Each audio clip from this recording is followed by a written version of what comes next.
Can I swear on this show? Welcome to the Ask Empower Eating show, and today we've got a question from this person. Let's go. Hi Chris, Claire here.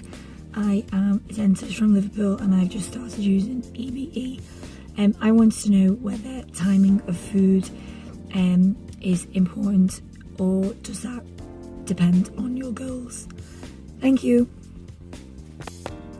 I can just imagine Claire sitting there with a phone, sitting in a house, in a car with the phone sitting there like that. It's great. She put a phone on the car. So yeah, Claire's a dentist, so thanks a lot for the question. Awesome question, because this is asked so many times. It fills my inbox up and it's quite in-depth, but at the same time really simple to answer. What happens is the industry tries to make us feel that there's some magic that we should do. The industry, when I mean the health and fitness industry, it makes us feel like there's a special meal timing, or there's a post-workout or pre-workout, or you can't eat carbs at night time. We've got another video telling you about that as well if you want to go and look at it. All these different things that overcomplicate the situation, but there really isn't anything really in depth that we have to look at here. We have to look at the bigger picture. There's a few things, but we're going to go into that later on. So rather than the industry make us buy some pre-workout or post-workout and kind of waste our money there, what does the science say to help us understand this in a bit of a deeper way? There is so much talk about having small meals will speed your metabolism up, and to be honest, there isn't any science to back that up whatsoever. It just kind of feels like it's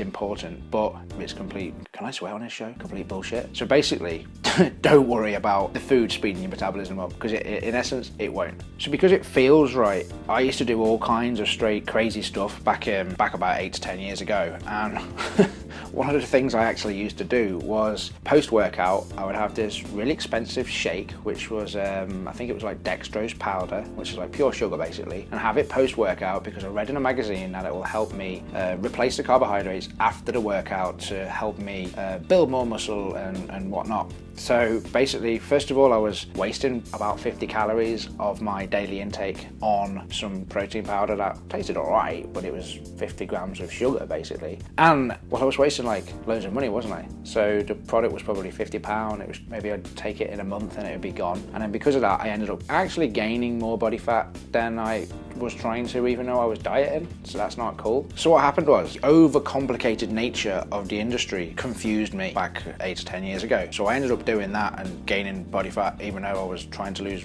weight for a holiday. It didn't really work very well for me. So what we have to do is look at the bigger picture and what we actually have to follow, rather than what somebody says or what the magazine says. We have to use science, because we're 2016 now and we can use science. So our job is to understand the science and then give it to you in these simple steps, which I'm going to go through in a moment. And this overcomplicated nature of the industry, this is why we've set up in 5 levels. So we've got level 1 is quite simple to understand stuff, but it's the most important stuff to get right before the level 5 stuff. So when we get to level 5, it's most of the stuff that's in the industry and people will take from a magazine, take from another magazine, and get a little bit over confused, and really that's not necessary. What's important is the stuff that's in level 1, which is on the website, and obviously you can go over there and get that free and you can understand what we're saying. So at this point, I'm going to presume that by the end of this video, if you haven't watched it yet, you're going to go over there and watch the stuff that's for free on level 1, or you're going to have already watched it, so I won't go into detail there. What you'll find over there is we talk about adherence and sustainability being the most important thing for fat loss in one of our other videos, and it's the same here. So what works for you? That is the biggest question, the most important thing here. Is the biggest thing is to looking at the bigger picture. What works for you for sustainability and adherence? Food satisfaction, or how satisfied you are with what you eat on a daily basis, is what's going to help you here to be optimal. So if you prefer to have a big meal versus a small meal, great. So for example, it feels right that we should have lots of small meals because of what the industry tries to tell us, right? But unfortunately, or fortunately, it depends on which way you look at it, it's actually better to have 3 to 6 meals being optimal. But I actually used to do the 6 or 7 meals per day, and I thought that was better for me feeling satisfied, because I was always eating a new meal all the time. But the problem there was I was always thinking about food all day long as well. So my next meal would come come up a few hours later and have to eat again, and it became overcomplicated. When now I've looked into the science in a deep way, and don't forget, you can go over to the blog attached to this video, which will give you all of the scientific studies behind everything I say. I now follow the science, and actually, I never thought this would happen, but I prefer to eat the larger meals and have less meals per day. That means they're going to be more satisfying, right? So that's what I personally do. So if we look into the science, and let's say we're talking in level 1 thinking here, Empowered by Eating level 1 thinking, which will just be calories. Let's say we've got somebody who's eating 1800 calories per day. So if you have 3 meals per day or 6 meals per day, what happens is the results from the science, whether it be muscle gain or fat loss or staying the same to be optimal, because that's obviously the question from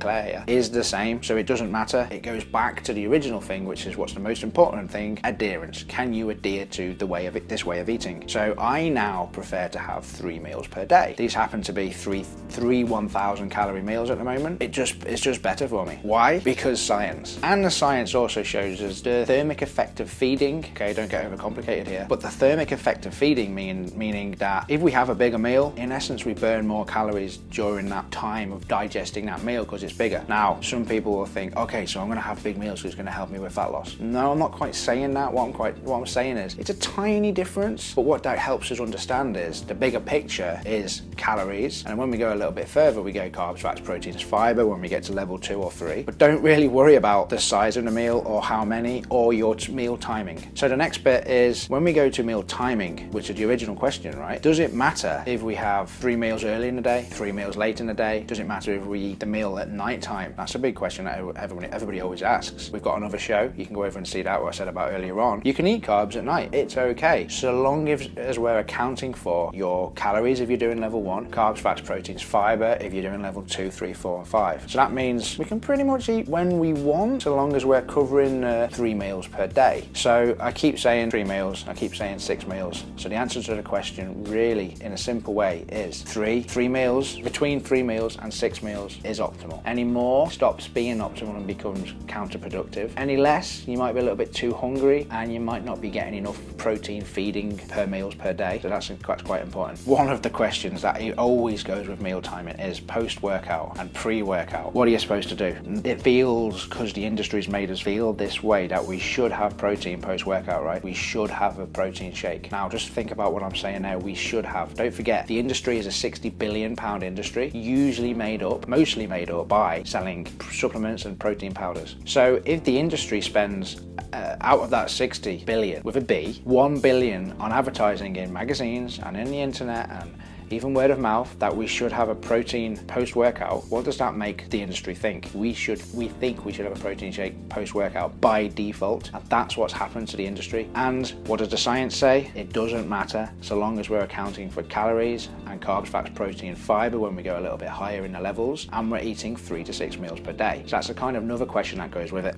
Let's just take this a little bit further here. Every food has a different digestion rate, and Paulie T can zoom in here. We've got a little story to tell you. Every food has different digestion rates. That sounds logical as well, right? And the science shows us this. So fiber slows digestion rate down. So if there's a lot of fiber within the food, it's going to be a little bit slower. Carbs, fats, proteins, fiber, they all change the digestion rate. Now, have you ever vomited? Likely you have. Have you ever vomited when you haven't eaten for a good 8 to 10 hours? And what happens? You still vomited some food. So what does that mean? It means that we're digesting pretty much all the time. So this meal timing, post-workout, pre-workout, this is going by science as well, by the way. I always keep saying that. Pretty much doesn't matter. Let's conclude for Claire and anybody else that might find value to this. If you consider 3 to 6 meals per day at any time being optimal, and if we want to go really, really geeky, make sure there's a 3 to 5 hour gap between the meals. This is going into protein timing and protein refractory, but we don't need to over confuse it. If we then account for calories for the whole day, and we account for carbs, fats, proteins, and fiber for level 2 and above,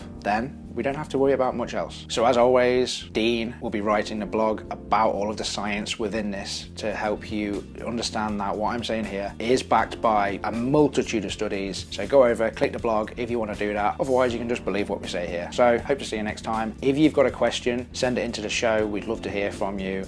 And click to subscribe, give us a like, and share with anybody that is a little bit confused by meal timing. It might help them. It's a wrap.